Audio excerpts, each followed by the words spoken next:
ഇത്രയും കുഞ്ഞുങ്ങൾ നമുക്ക് കിട്ടിയിട്ടുണ്ട് കേട്ടോ.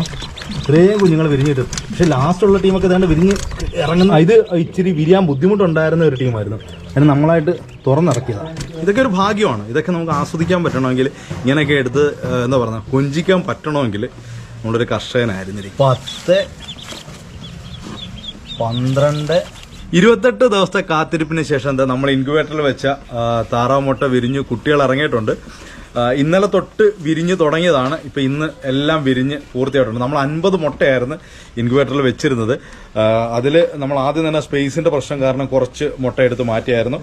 അതിനുശേഷം നമ്മൾ ഇതിന്റെ മുട്ട വിരിയോ ഇല്ലയോ എന്നുള്ള കാര്യം ഏകദേശം നമുക്ക് ധാരണയാകും. ഒരു 10 ദിവസത്തിനുള്ളിലൊക്കെ തന്നെ നമ്മളൊരു കാൻഡിൽ ലൈറ്റ് ടെസ്റ്റ് ഒക്കെ നടത്തി കഴിയുമ്പോഴത്തേക്കും നമുക്ക് അറിയാൻ പറ്റും. അങ്ങനെ നമ്മൾ കുറച്ചെണ്ണം വിരിയാത്തത്, കൊത്തുമുട്ട അല്ലാത്തത്, നമ്മളുടേതായിട്ടുള്ള പാരന്റ് സ്റ്റോക്ക് അല്ലാതിരുന്നതിന്റെ പേരിൽ നമുക്ക് ഉറപ്പ് പറയാൻ പറ്റത്തില്ല. അങ്ങനെ കുറച്ച് മുട്ട, കൊത്തുമുട്ട അല്ലായിരുന്നു, കുറേ മുട്ട എടുത്ത് കളയേണ്ടി വരുന്നു. അതിനുശേഷം ഉള്ള ബാക്കി മുട്ടയാണ് നമ്മളിപ്പോൾ വിരിഞ്ഞേക്കുന്നത്. അപ്പോൾ നമ്മൾ ഓൾറെഡി നമ്മൾ ഈ പെട്ടി തുറന്നെല്ലാം നോക്കിയാണ് കേട്ടോ. അപ്പോൾ അതൊരു കൗതുകത്തിന് വേണ്ടി ഒരു വാവ് ഇടാൻ വേണ്ടിയിട്ട് കാണിക്കുന്നതാണ്.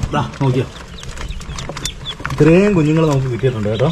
ഇത്രയും കുഞ്ഞുങ്ങൾ വിരിഞ്ഞിട്ട്, പക്ഷെ ലാസ്റ്റുള്ള ടീമൊക്കെ ഏതാണ്ട് വിരിഞ്ഞ് ഇറങ്ങുന്നതേ ഉള്ളൂ. കണ്ടോ, ഇതൊക്കെ ഇപ്പം വിരിഞ്ഞിറങ്ങുന്നേ ഉള്ളൂ. ഒരു മുട്ടത്തോടൊക്കെ ഇരിക്കുന്നുണ്ട്. കണ്ടോ, ഇത് ഇച്ചിരി വിരിയാൻ ബുദ്ധിമുട്ടുണ്ടായിരുന്ന ഒരു ടീമായിരുന്നു. അതിന് നമ്മളായിട്ട് തുറന്നിറക്കിയതാണ്. ഇതെന്താ, നമ്മൾ എണ്ണിയില്ല, കുറേ ഉണ്ട്. ഇത്രയും മുട്ടകൾ, താറാവ് കുഞ്ഞുങ്ങൾ വിരിഞ്ഞിറങ്ങേണ്ടത്. എല്ലാം പ്യോർ കുട്ടനാടൻ താറാവാണ് കേട്ടോ. അപ്പോൾ ഇൻക്യുബേറ്റർ നല്ല റിസൾട്ടുള്ളതാണ്. നമ്മൾ വിരിയോന്ന് ഉറപ്പുണ്ടായിരുന്ന എല്ലാ മുട്ടയും നമുക്ക് വിരിഞ്ഞ് കിട്ടിയിട്ടുണ്ട്.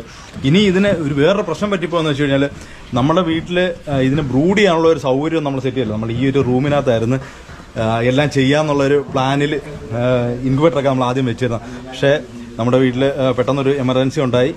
പുതിയൊരു പണിക്കാരൻ വന്നു. അപ്പോൾ അവനതിനകത്ത് താമസം, അവൻ്റെ ശബ്ദമൊക്കെ കേൾക്കുന്നത്. അപ്പോൾ അവനതിനകത്ത് താമസിക്കുന്നുണ്ട്. ഇപ്പോൾ അവിടെ വെക്കാൻ പറ്റത്തില്ല. നമ്മൾ ഇത് തന്നെ ബ്രൂഡ് ചെയ്യാനായിട്ട്, അതായത് ഇത് മറ്റേ ലൈറ്റൊക്കെ ഇട്ട് വെക്കാൻ വേണ്ടിയിട്ട് ചെയ്യാനുള്ള സെറ്റപ്പ് ഉണ്ടാക്കാനുള്ള പരിപാടിയാണ്. ഇത് തന്നെ ചെയ്യാനുള്ള പരിപാടിയാണ്. അപ്പോൾ കുഞ്ഞുങ്ങളെ ഒന്ന് പറഞ്ഞത് ഇവന്മാരി ഈ വയറിൻ്റെ ഒക്കെ ഇടയ്ക്ക് കിടന്ന് കുരുങ്ങി ആ പ്രശ്നമൊക്കെ ഇത് ഇളക്കി മാറ്റാവുന്ന സംഭവം. അപ്പോൾ അത് ഇളക്കി മാറ്റിക്കഴിഞ്ഞാൽ നമുക്ക് ഇതിനകത്ത് തന്നെ സൗകര്യം ഒരുക്കി കൊടുക്കാം എന്ന് പ്രതീക്ഷിക്കുന്നു. കൂടുതലും ചാരത്താറാവുകളാണെന്ന് തോന്നുന്നു കേട്ടോ ഇറങ്ങിയേക്കുന്ന ചാര. ഇതിനകത്ത് ഈ വൈറ്റ് ഷെയ്ഡ് വരുന്നതാണ് മറ്റേ ചെമ്പല്ലി താറാവ് എന്ന് പറയുന്നത്. അതുപോലെ തന്നെ ഈ ചുണ്ട് ചുവന്നിരിക്കുന്നത് ചെമ്പല്ലി താറാവുകളുടെയാണ്. ഗ്രേ കളർ വരുന്നത് ചാരത്താറാവ്. കൂടുതലും അങ്ങനെയുള്ള താറാവാണ്. പക്ഷെ അത്യാവശ്യം നല്ല ഹെവി സൈസാണ് കേട്ടോ. അത്യാവശ്യം നല്ല സൈസിലുള്ള കുട്ടികളാണ് ഇറങ്ങിയേക്കുന്നത്. പിന്നെ